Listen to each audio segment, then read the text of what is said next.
మన దగ్గర ఉన్న పిల్లలు ఇంటికి వెళ్ళాక చాలా తక్కువ మంది హోంవర్క్ చేస్తున్నారు, లేకపోతే కూర్చొని చదువుతున్నారు.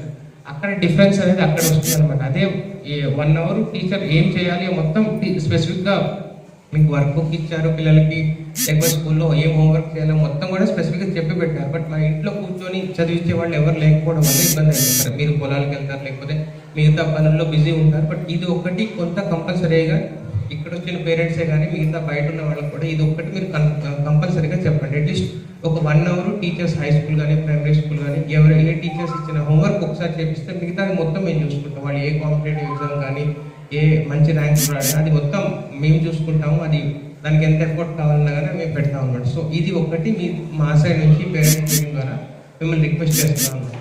ఇంకోటి ఏంటంటే ఇందాక స్ట్రెంగ్త్ అన్నారు కదా, స్ట్రెంగ్త్ అనేది నా పర్సనల్ ఒపీనియన్ ఏంటంటే మనం వెంటనే ఈరోజు బిల్డింగ్ కట్టే కూడా రేపు స్ట్రెంగ్త్ వచ్చిందని అనుకో, పేరెంట్స్ కాన్ఫిడెన్స్ వస్తే ఈ స్కూల్లో ఇస్తే పిల్లలకు పేరెంట్స్ వస్తారనే ఉద్దేశంతో వాళ్ళు 75 మెంబర్స్ అయినా ఈసారి కూడా మీరు చూసినట్టయితే 75 మెంబర్స్ పోయిన ఇయర్ కంటే ఈ ఇయర్ ఇంకా బెటర్గా అయింది అనమాట.